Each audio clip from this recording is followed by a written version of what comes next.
Então vamos lá, pessoal. Seguindo o que a gente estava fazendo na aula anterior à anterior. Então a gente tinha mapeado a classe cliente para ilustrar como que a gente faz para criar tabelas no banco de dados utilizando o JPA.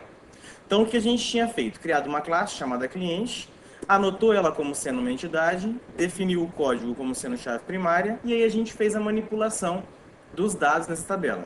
Fizemos uma inserção, se não me engano. Deixa eu retornar aqui. Fizemos uma inserção lá na tabela. Beleza? O que a gente vai fazer hoje? Acrescentar mais anotações que vão ter consequência lá no banco de dados. Beleza? Uma delas é, para eu dizer que esse meu código aqui, além de chave primária, ele vai ser autoincremento, eu acrescento a anotação generated value. Ok? Então, adicionando isso aqui, o que ele vai fazer? De acordo com o banco de dados que eu estou utilizando, ele vai forçar que esse código seja gerado automaticamente. Então, com isso, o que eu ganho? Eu ganho que aqui na hora em que eu vou inserir esse cliente, então o que eu faço para incluir um cliente? Eu crio um objeto, configuro as propriedades dele e aí solicito a persistência dele. Nesse caso, como eu disse que o meu código é autoincremento, eu não preciso mais definir ele manualmente. Beleza? Como a gente vai ter alteração no banco de dados, eu vou apagar aquilo que a gente tinha e criar de novo a aplicação para que o banco seja criado novamente por consequência. Eu fechei meu Postgres.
Beleza, criou a tabela. Se a gente olhar aqui dentro, mesmo a gente não tendo informado qual que ia ser a chave primária, ele já inseriu aqui o fulano com a chave primária 1. Beleza? Dúvida? Não? Tranquilo, né? Tá, aí eu posso fazer mais modificações no meu banco de dados. Por exemplo, o nome eu defini ele como sendo string. Sempre que você define uma propriedade como sendo string, numa classe de entidade, ele vai criar aqui no seu banco de dados o tipo correspondente com o tamanho máximo suportado por esse tipo.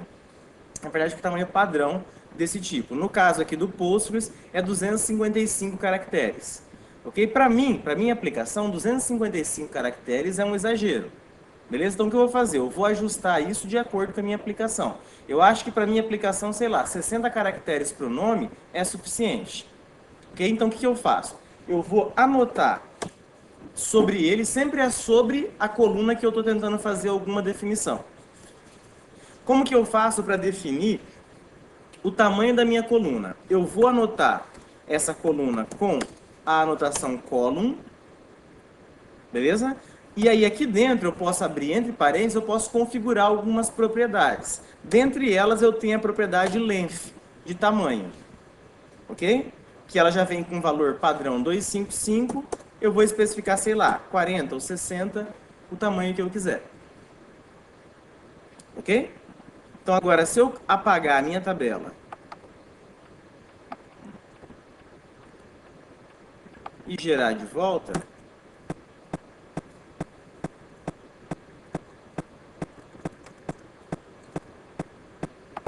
então aqui está a tabela, pode ver que ele já ajustou o tamanho da coluna para os 60 caracteres. Beleza? Outra propriedade que vocês conseguem definir no banco de dados que vocês gostariam de definir aqui, lembra de alguma? Uma coluna. Mas não tipo, por exemplo, dado uma coluna, tem alguma informação a mais que você poderia adicionar, por exemplo, nessa coluna aqui? Chave estrangeira pode ser, mas é depois. Mas pode ir chutando mais. A gente vai ver também chave estrangeira. Não lembra de nada? Hã? Não, eu estou dizendo assim, ó, por exemplo, o que mais lá no banco de dados que você poderia definir para essa coluna nome? Essa coluna? Nome. No banco. Um tal de um not null. Né? A gente poderia definir que essa coluna ela não vai aceitar valores nulos. Né? Se fosse em banco de dados, eu acrescentaria o not null similar ao que está aqui. Beleza? Para eu dizer que essa minha coluna não vai aceitar nulo, mesma coisa. Eu vou aqui na minha coluna, na anotação @column, e separado por vírgula, eu defino as propriedades. A propriedade que define que ela não vai aceitar nulo é a propriedade nullable, de anulável. Então, essa coluna, ela é anulável. Se eu colocar true, vai aceitar nulo. Se eu colocar false, não vai aceitar nulo. Ok? Vou apagar aqui.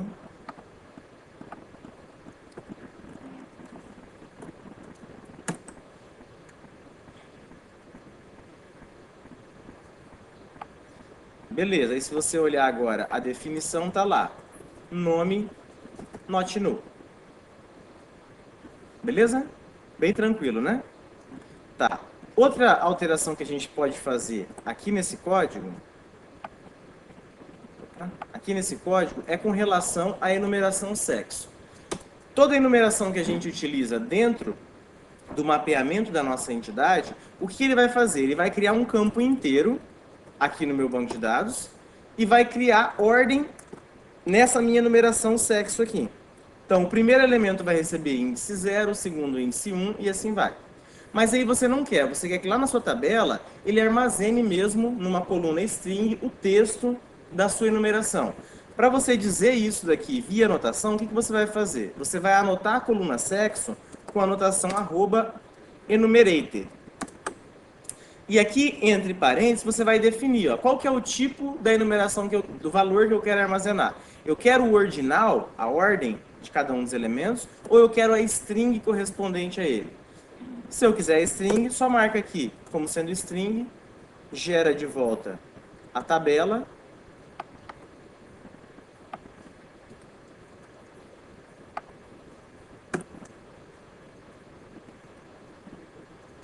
Então, se a gente for olhar agora a tabela, tá aqui, ó, sexo, em vez de ser inteiro, caractere variante. E nota aqui, ó, a hora que eu insiro um elemento dentro do banco de dados, antes ficava 0 e 1. Pode ver que agora vai ficar masculino e feminino. Beleza? Se eu quero fazer definições, ó, pode ver que a coluna ficou com tamanho 255. Né? Muito grande. Quem é maior, masculino ou feminino? Acho que é masculino, né? Masculino, feminino. Então, mais 10 caracteres são suficientes para os dois. Beleza? Então, o que eu vou fazer? Eu vou dizer que essa minha coluna aqui, além disso, ela vai ter 10 caracteres no máximo. Como que eu faço isso? Anoto ela também com a @column. Posso ter mais de uma enumeração por coluna? Pode, assim como a gente teve aqui no código. Ok? Então, @column, length, sei lá, 10, por exemplo. Eu vou apagar aqui a tabela. Se eu quisesse que ele fosse not null, por exemplo. Mesma coisa, nullable false. Isso aí. Então, criou. Tabela está aqui. Código nome está aqui, sexo, com 10 caracteres. Beleza? Bem tranquilo, né? Tá, deixa eu só ver se faltou alguma coisa que eu queria passar para vocês. Não sei de novo. Pode entrar, para vontade.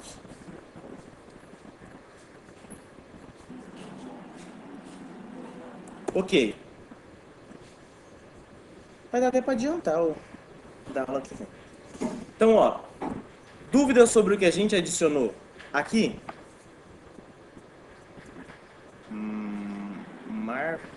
Marcos, né? Bom, então, Não? Dúvida, Francisco? É José? Seu? Luiz. Dúvida, Luiz? Beleza? Tá.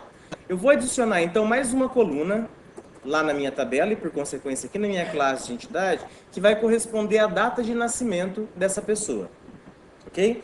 Para a gente inserir a data de nascimento, a gente vai utilizar o tipo... Pode falar. só me lembrei daquela questão ali do expor de valores, De né? quê? No caso da renda. Renda. Por exemplo, lá no caso do banco de dados, tem aquela questão que você quer 4 casas decimais antes da vírgula e 2 depois. Precisão e... Acho que, se não me engano...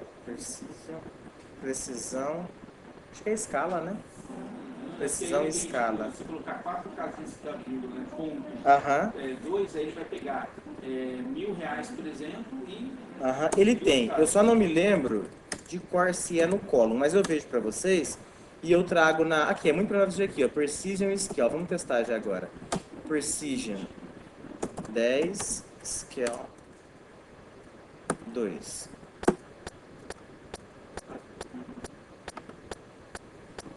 O tratar com vírgula, porque cada propriedade que você colocar dentro do parênteses é separado por vírgula, independente de ser no column ou em outra anotação.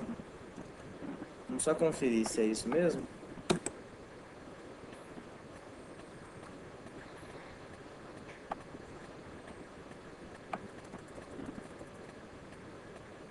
Renda não mudou.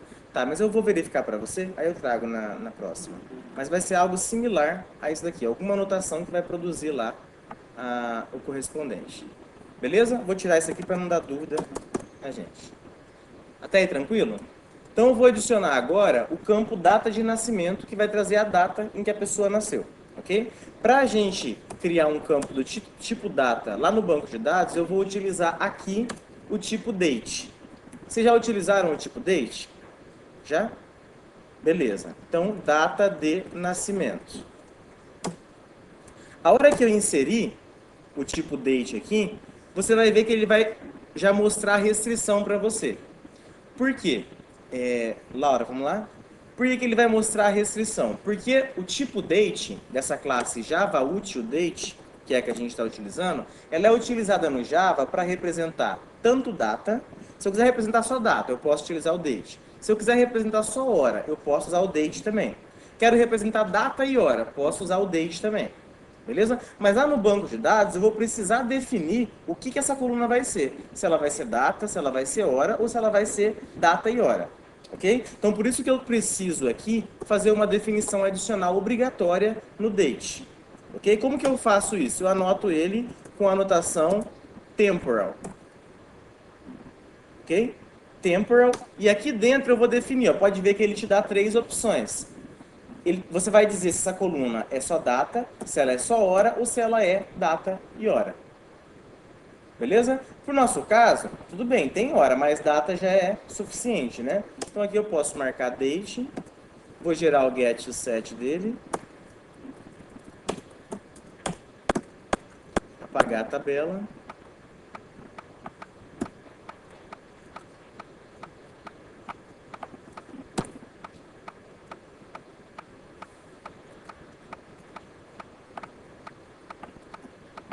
Beleza. Tá aqui data de nascimento do tipo date. Beleza? Se fosse hora, mudaria para time. Se fosse data e hora, timestamp. Ok? E aí tá, como que eu faço agora aqui para definir a data de nascimento dessa pessoa? Eu vou passar um objeto da classe date também. Beleza? Então, c.set data de nascimento, e aqui eu passo um objeto de date. Existe um construtor na classe date em que você passa dia, mês e ano. Ele está depreciado. A gente já falou sobre o que é depreciado, né? Quando a gente usa ele aqui, aparece um risco, quer ver? Sim, Por exemplo, 1. Lembra o que é esse risco no Java?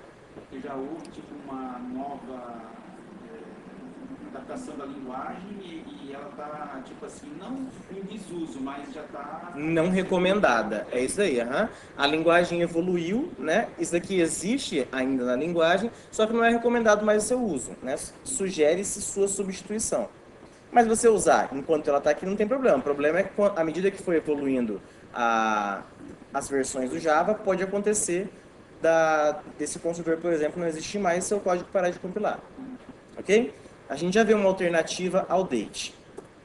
Tá, então como que a gente faz aqui para criar um construtor, criar um objeto com a data que a gente quer? O date, ele tem esse construtor aqui que recebe os 3 argumentos. Primeiro é o ano, depois é o mês e depois é o dia. Isso aqui é uma confusão.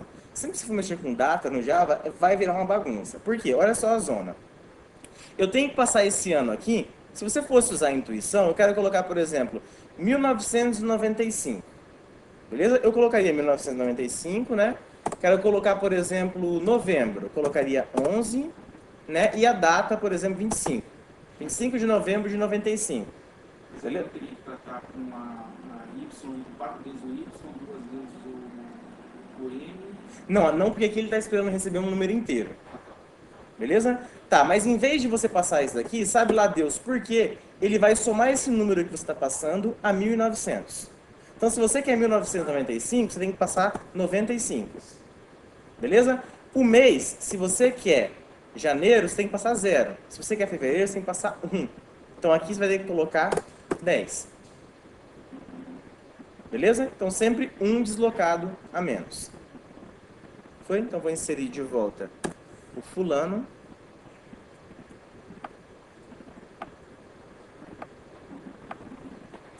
Então tá aqui, ó, 1995, 11, 25, fulano.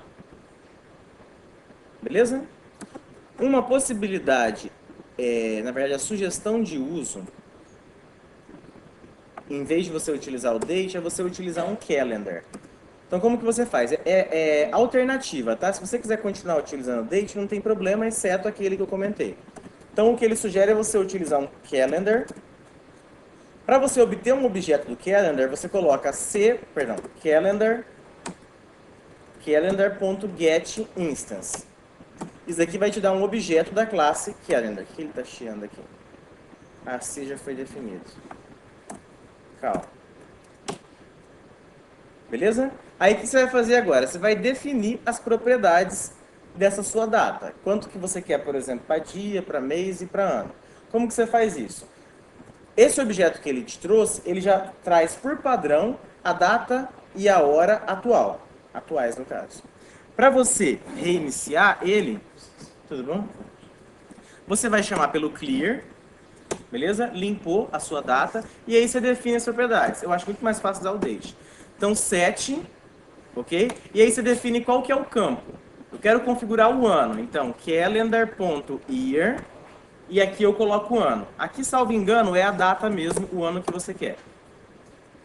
Depois, mês, que vai continuar ainda deslocado em 1. Então, aqui 10. E depois dia, date, em vez de day. 3, por exemplo. Ok? Só que aqui ele está esperando receber um date. Então, o que você faz? Cal. Tipo assim, você não chamaria um get date? Mas não, aqui você vai chamar um get time. Tá? Mas sabe por quê? Uma bagunça, tá? Mas funciona. Então vamos testar mais uma vez aqui por Beltrano.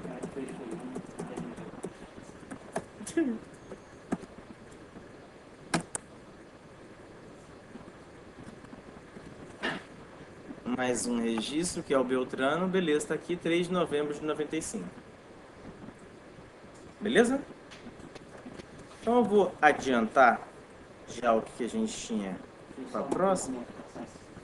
Aham. Normalmente está nessa sequência, né? Ano, mês e dia. Sempre no dia 3. Não, aqui é só como a gente está configurando, não é como a gente está mostrando ainda. Para mostrar, tipo assim, aqui, do jeito que está, é a forma como o seu banco de dados está configurado. Para você mostrar, você pode, tem formas alternativas, uma delas é você utilizar alguma classe que formate essa data. Uma delas é a Simple Date Format. Deixa que ele ia preencher para mim. Simple date, tá mais fácil ter digitado. Simple date format. O que você faz? Você cria um objeto de simple date format. E aí você passa qual que é o padrão da data que você quer. Então eu quero que ela apareça como dia, dia, mês, mês, ano, ano, ano. Beleza? Aí o que você faz? Eu quero mostrar essa data como uma string. Então data formatada igual a sdf.format. Aí eu pego a minha data lá, por exemplo, cal.getTime.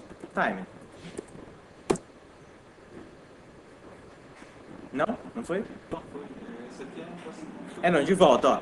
Eu tenho a minha data, beleza? Que está em cal.getTime.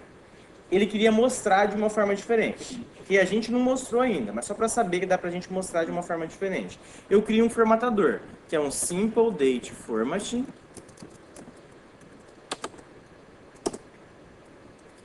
E para o construtor eu passo qual que é o formato que eu vou usar. Então é dia, dia, mês, mês e ano. Para fugir daquele padrão que fica ano, mês e dia. Isso, senão ele vai mostrar de acordo com o que ele está definido aqui. É aquela questão de... É porque geralmente no sistema não apresentado dessa forma habitual nossa, a gente entrava nas opções regionais e alterava lá no Windows e ele automaticamente o sistema identificava isso. Como que funciona? Pode ser também. O Java, ele vai buscar as configurações regionais do seu sistema, do seu sistema operacional. Só que assim, dependendo da situação, igual por exemplo no banco. No banco, a gente também vai ter que ter a configuração particular do banco, né? Então, eu acho que o mais seguro é você, de fato, manter Existe também, não sei se a gente vai ver nesse semestre, eu acho que não, o conceito de internacionalização, que a gente fala a gente viu no semestre passado, não? Que a gente fala pro programa, fala, ó, a sua linguagem vai ser inglês, a sua vai ser português. Ele se adapta a essa regionalização. Beleza? Mas dá sim pra gente fazer. Você altera no local ou no banco? Depende, dá pra você mexer nos dois. Sugestão, mexeria só no seu programa. Então, sdf.format, a data que você quer formatar, né? E aí que, sei lá, vou imprimir ela. Data formatada. Eu vou só comentar o restante para ele não... tanto faz ele inserir mais um, né? Tá barato mesmo. Então aqui, ó, no meio desse rolo todo, aqui, ele já mostrou 3 do 11,95. Oi. Hã?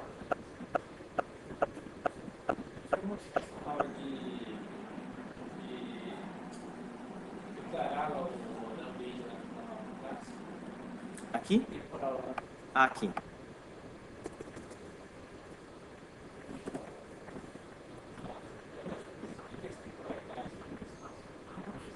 É o seguinte, sempre que você declara um campo do tipo date, você precisa especificar se lá no banco ele vai criar uma coluna que é do tipo date, do tipo time ou do tipo data e hora, timestamp. Entendeu? Então aqui a gente está indicando que vai ser uma data. Se fosse time, hora, timestamp, data e hora. Beleza? Tem mais uma... Eu só perguntar a questão do System Out, que a gente lá que você colocou lá na... Para imprimir, você colocou... Do System Out, eu imprimi, ele monta uma string aqui, ó, o SDF Format, ele me dá uma string. Aí você faz o que você quiser com a string. Beleza? Aqui é só um exemplo que não tem relação direta com o que a gente está fazendo. Com relação ao tempo, normalmente ele dá uma hora, minuto, segundo, um monte de zeros. Tem como tirar esse número? Mesma coisa, com o Simple Date Format você vai ver que tem os formatos lá. Você pode omitir, por exemplo, segundo, omitir milésimos, fica a seu critério. Dá assim, só naquela string que a gente colocou, dd, mm, y, você vai mudar, por exemplo, você vai colocar hh, dois pontos, mm, por exemplo, para mostrar só hora e minuto. Mostraria segundos. Beleza? Se você inverter só em um programa, quando você mandar para o campo, vai então, é porque são coisas distintas, ó. Aqui eu estou montando o meu objeto, então aqui não tem o que eu inverta. Né? Eu poderia, por exemplo, configurar o mês antes do ano. Para o Java, isso aqui não vai fazer praticamente diferença nenhuma. Aquilo que é mostrado no banco, aqui eu estou mandando um objeto que é do tipo date. O JDBC vai pegar esse objeto, vai tirar a informação que ele precisa e vai mandar para o banco. Então o banco tem a realidade dele. Aqui na minha aplicação eu tenho a minha realidade. Mas se eu já colocasse como se o date primeira data, o dia primeiro, ia dar problema. Aqui? É. Não faz diferença nenhuma. Não, aqui não. Aqui ele está montando o objeto. Vai jogar e o banco vai pegar aquela informação. O banco vai pegar um objeto do tipo date. Lá no date ele vai falar assim, qual que é o mês que você está configurado? Aí ele vai pegar, o meu mês é 10. Qual que é o seu dia? É 3. Qual que é o seu ano? 1995. O pessoal, se fosse o dia primeiro, fica aquele padrão lá do... se não me engano, ele começa com YY, MM... Lá no banco. TT. Então, se a gente fosse inserir isso via JDBC, isso deveria ser observado. Mas como a gente está fazendo por JPA, ele mesmo se encarrega de tirar isso daí e mandá-la para o banco da forma certa. Eu só preciso montar o objeto que corresponda a uma data. Beleza? Então vamos lá. Agora, a gente já aprendeu a inserir no banco de dados. Agora a gente vai ver como fazer para alterar e remover o elemento de lá. Além disso, a buscar. Beleza? Então eu vou criar aqui, ó. Isso aqui tudo a gente está fazendo dentro da main. Beleza? Então eu vou pegar essa parte que faz a inserção e vou passar ele para um método. Vou passar ele para um método inserir cliente, passando o EM como parâmetro. Beleza? Igual a gente fez na aula passada. Vou colar aqui, que a gente já tinha, só para vocês manterem e ter como exemplo. Ok? Vou comentar a linha, porque eu não quero mais inserir. E agora eu vou fazer a busca. Eu quero buscar um determinado cliente. A busca padrão que a gente vai ver é a busca por chave primária. Depois a gente vai ver que tem outras possibilidades. Como que eu faço para buscar? Então eu vou criar aqui um método buscar cliente, em que eu vou passar qual que é o valor da chave primária que eu quero, e ele vai me retornar o objeto correspondente lá no banco de dados que tem essa chave primária.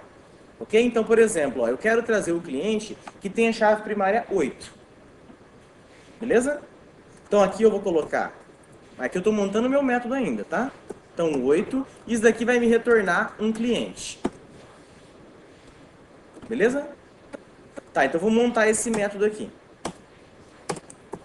O que esse método vai fazer? Então nota que eu passei o EM e aqui passei o código do cliente. Beleza? Não precisaria montar o método, tá? Então como que eu faço para buscar? Sempre vai ser pelo EM. Qualquer manipulação no banco de dados pelo EM. Então em.find, beleza? Find de procurar. Então procura para mim, eu preciso indicar agora qual que é a classe que eu quero que ele procure. Né? Por quê? Para ele conseguir encontrar qual que é a tabela. No nosso exemplo aqui, a gente só tem uma tabela. Então parece intuitivo que vai ser na tabela cliente. Só que nas aplicações que vocês vão desenvolver, é muito provável que vai ter mais de uma tabela.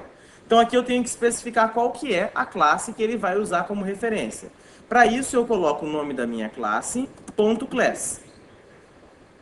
Beleza? E o segundo parâmetro? O segundo parâmetro corresponde ao código que eu estou procurando. Então aqui, código do cliente. Isso daqui vai me retornar